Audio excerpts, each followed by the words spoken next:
Hi, my name is Christopher Mendez. This is my MYP project. This has been a passion of mine since before I started this project, actually. There's a family house in Gorée, and my mother's grandfather is from there. I have a lot of family in Senegal, so I've been learning about this place for over a decade now. I'm going to interview someone who knows a lot about the place, my mother Fabienne. Bye, my bye boy. Manaki ay boy. Yay boy. Manaki bye boy. Bye boy. Manaki mam boy. To know more about Gorée, it's essential to ask questions that involve the historical, cultural, and social aspects of the island. I have a lot of questions to consider, so without further ado, let's begin. Hello, how are you? Hi, I'm doing great. How are you? I'm good. Okay, awesome. And thank you so much for inviting me and introducing me to this project of yours about Gorée. Gorée is an island that I adore and it's very dear to me. Thank you so much. Like it's an honor to have you. Awesome. Can you provide an overview of the historical significance of Gorée Island in the context of the transatlantic slave trade? Absolutely. So, off the coast of Senegal, facing Dakar, Gorée has been from the 15th to the 19th century the greatest slave trade in Africa. So I can talk about Gorée Island without discussing the enslavement of our ancestors, the transatlantic slave trade. You guys heard about it, right? Gorée Island remains a place which played a significant role in the captivity and trade through the presence of mostly French captives and many number of deported slaves. The study of different historical sources highlights the importance of the slave trade. About 500 Africans were taken at the beginning from 1726 to 1755. After that, it was horrible. From there, 15,476 more captives got taken till around 1848.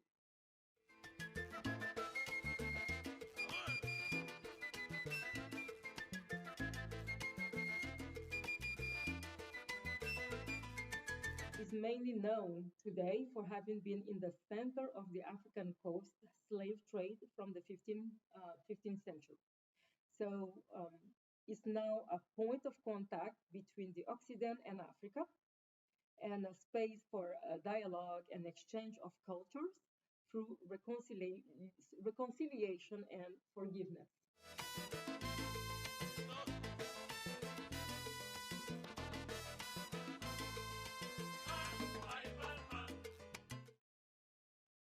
Are there any artifacts in the museum that highlight the history of Gorée Island?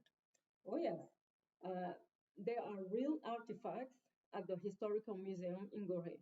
The museum has 12 thematic rooms, each housing a permanent exhibition about the slave, about the weapons that were used from the colonizers, about the tools that were used to keep the slave into captivity. This historical museum is part of the Fundamental Institute of Black African. It's spelled IFAN, IFAN. It's dedicated to the general history of the country of Senegal as well, from Senegal's origin to its independence from France, and particularly Gore's history. The museum pays tribute and educates about the slave trade that occurred in this region. The artifacts you will find in the museum are a collection of skulls, chains, torture objects, war cannons, rifles. Also, you will see some precious stones such as megalite, Paleolithic stones, and some local handcrafted fabrics, shells, and things that are made locally and were made back in the days that are still being made today. Would this be one of them? It is. It's a fan, and it's a fan that you can fold. Place seems to have a really rich culture. Manik. Ganyo ko amul yay nampu mam. Presented to visitors in a way, I would say, to break an unforgettable silence. And by that, I mean, the slavery. People try to sweep it under the rug.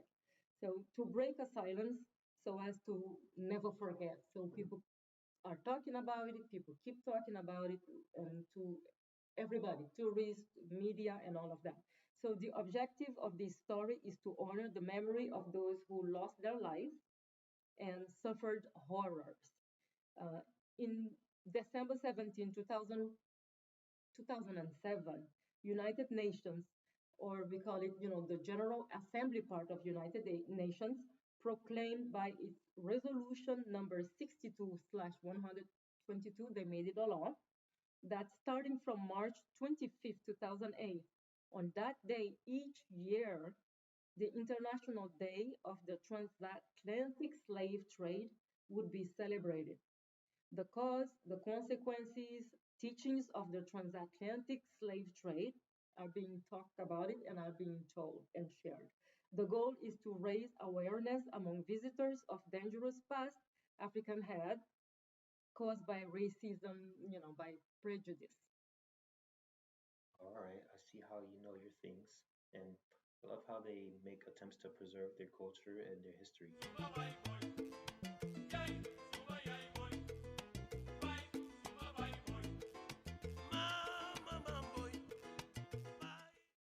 What conservation and preservation efforts are put in place to protect the historical sites of Gorée Island? Thank you for this question. I like that. Yeah. Okay, so about the conservation and preservation, okay? The efforts have been put in place by UNESCO, and it's to strengthen promotion and communication on their website, because they have a site especially for Gorée, and on the World Heritage page. That's where you can find that information in UNESCO on their World Heritage page. Also, financial efforts have been put in place by the cultural branch of the French government in France under the Heritage and Agriculture of Executive Management in France. These efforts are translated by awareness, company made by professors in Senegal and all over the world, Gorée inhabitants, so people who live in Gorée, and a group of architectural visitors, who works into all those buildings that are built from a very long time ago. Historians, yes. So those architectural visitors and also donors who wants to keep the history of Gorée alive. So these efforts are important in protecting the universal value of the island so as to be transmitted to future generations. Oh, it seems like a lot of people care about this island. They want to see it stay alive and whatnot. That's true, and I'm very happy that a lot of people are now aware about Gorée, and a lot of people are joining forces to make, uh, you know, basically Gorée is now a national treasure in Senegal.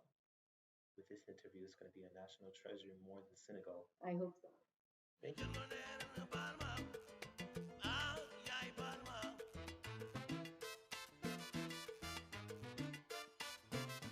To preserve historical authenticity of the House of Slaves, articles, projects on tourism and culture are often put in place. Other islands in Senegal are all about fun, like going to the beach, sea, sun, and the sand. Gorée is all about keeping its authenticity. Gorée hasn't changed since way back in the days. Gorée hasn't changed at all, and it kept the past history alive. The House of Slaves is there, the monuments are there, and different sides of the island are, exactly the way it was before. The projects are mostly educational and cultural that are put in place. I like how they don't try to hide its history. Manik, ganye ko amul yaay namp mam. Are there educational programs in place for visitors to learn more about Gorée Island along with its slave trade? Yes, the island's professors proudly take advantage at every occasion to teach about Gorée landscape the island history and its organization, also, the Goreans' way of life. Um, it's a unanimous spirit.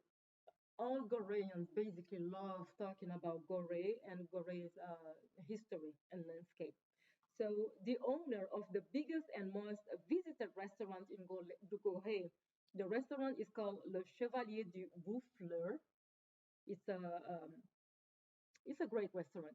So and also the Senegal governor, they put in place educating programs about the island's history by presenting flyers, by having guides showing and sharing about the island history as they walk around the island.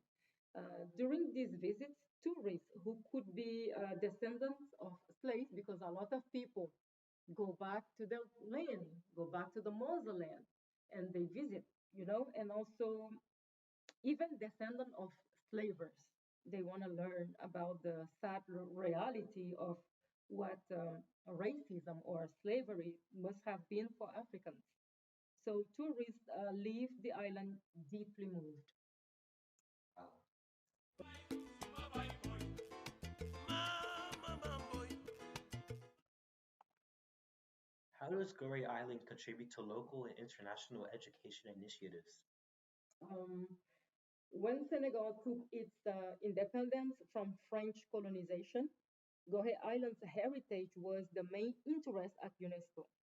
So, because of its deep history. So, Gorée inhabitants, France, Senegal government, and also UNESCO, well, even the World Bank, as a matter of fact, as well as the Catholic Church, priests and all, and mosque imams, they got involved. Everybody came up with the idea of keeping its heritage alive by developing its tourism, which contributes on the island's upkeep and maintenance, keeping the cultural history alive, and it's now accessible to all. Every one of these groups chip in to keep Gorée Island history alive. Gorée Island is a national and international, landmark. Interesting. Yeah.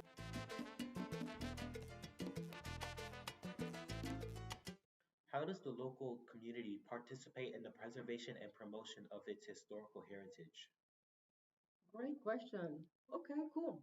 So the local Gorée Island community, the community I told you about, the inhabitants, the government, friends even, and People involved with the island. the church and mosque. Okay, so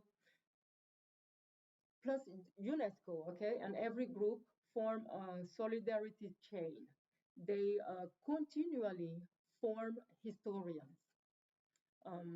Let's see, the community have many activities such as fundraising, speech, and conservation preservation. At the end of the French colonialism, Gorée Island got valorized on its heritage. Okay, so in the island, besides the House of Slaves, there is also a castle. It's in ruin, yes, but it's still a castle. It's called Le Castel. You will find also le Relais de l'Espadon. Le Relais de l'Espadon is an old colonial hotel and the former home of the French governor. That's where he used to live. The building's still there, intact. And this valorization, followed by this community of historical heritage, remains a focus of link between the West and Africa. It remains unchanged as a historic site by the colonial administration of, I think, 1944 with safeguarding measures. The measures are kept and they were developed even after colonialism and they still doing that till this day. Gorée remains almost as it was pre-colonial time. The memorial Wow. replica of Gorée, still exactly the same. Its valorization of this community remains and also will always remain basically on the castle. It will remain alive for the historical heritage, for requalification, um, basically the requalification of this outrage that happened, that was slavery and colonialism. It's basically it's a reminder. It's a constant reminder for whoever visits Gorée of what happened there. Well, it's just cool how they have such a monument as one of their biggest prides. It's definitely one of our biggest pride. To me, it definitely is, and I am proud to be called, and I'm proud to be a Gorean.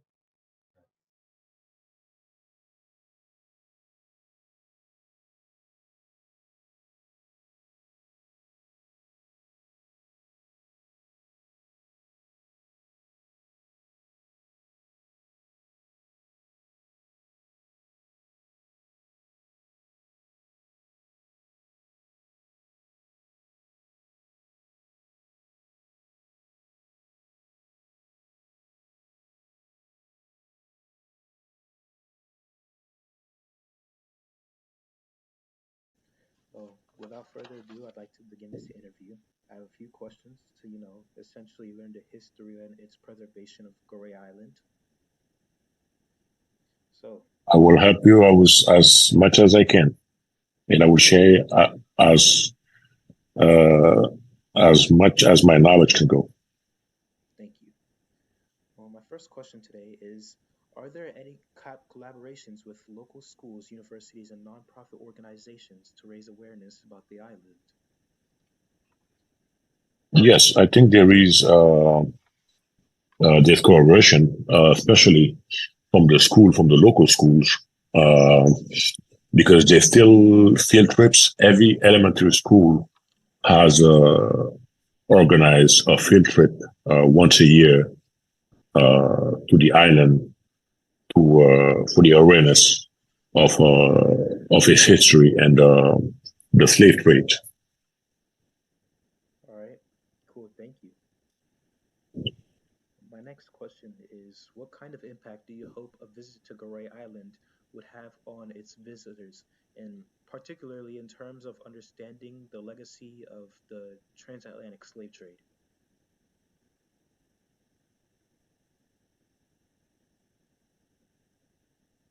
Well, the only challenge is going to be preserving is the material or construction things getting to the island, and also I think what they should have done, they should have at least make an larger upscale hotel so people can go spend a day there, and if there's a bigger council or big group, so they can because sometimes the slave house can only accept so many people.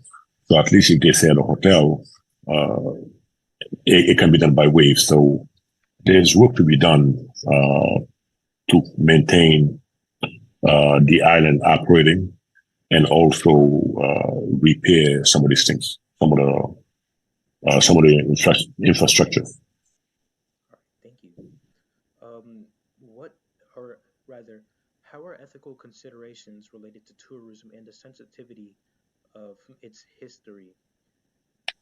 How are those addressed? Well, first of all, as soon as before you board the boat in Dakar, there's signs letting you know the rules of the island, and also uh, once you're out of the boat, as soon as you step your foot on the island, there's big billboards stating the rules of the island, the how you got to respect the slave house, the populations, the infrastructures, and there's signs everywhere. And also, the population will let you know if you're doing something illegal or if you're doing something not right. They will let you know. All right, that's nice. Are there any special cultural events or celebrations held on Gorée Island that showcase its heritage? Not really. At a smaller scale, but for the Gorée Island and its history and the heritage, I think there should have been like something bigger, something like the New Orleans Jazz and Heritage Festival, something like once a year, maybe in the summertime, where it's going to attract a lot of people, and it's gonna help also with the revenue for the island, for the population. Some of the revenue will go towards uh, refurbishing some of the cannons, painting again, but I think there's not enough done in that aspect. Right. Are there specific cultural events or how does the island contribute to broader cultural and historical awareness of Senegal? Well, in Senegal, every every elementary school, sometime college, sometime high school, um, is in their history classes. So there hasn't been one class that's not taking history classes about Gorée. So it's one of the main subject and focus in history classes in Senegal. All right. So everyone gets to learn about its history and its current state. Yes, it's a must. So Gorée Island is introduced to every elementary school in Senegal. So it's from the north to the south to west and east. Every school uh, knows about, like in history classes, they know about Gorée Island. All right, I find that interesting. All right. Are there collaborations or partnerships with international organizations or institutions to promote awareness and research related to Gorée Island? I would say yes, because Gorée belongs to the UNESCO uh, since I think '97, I believe. Um, and UNESCO helps a lot. And also, there's a partnership with international university in the US and in Europe. Also, there's exchange students. So, in that aspect, I think it helps a lot. They promote the awareness. All right, thank you. Um, I have a follow-up question then. How do these collaborations contribute to ongoing preservation efforts of Gorée Island? Well, it helps in the sense of these these ONG. They helping with money, with funds to maintain the slave house, to maintain the cannons, to maintain the port, to maintain, to paint and do some cement work to uh, all these houses. There's because don't forget these houses go back to like the 1800s, 1700s. So some of these houses are very old. So they need to be maintained almost, they need to be repainted every 2, 3 years. And so most of this material, paint, cement, everything come from uh, the help they're getting from UNESCO or from these other schools, and also from the government. All right, cool. And a final question. What are the future plans for Gorée Island in terms of the historical preservation, educational initiatives, and tourism development that you mentioned?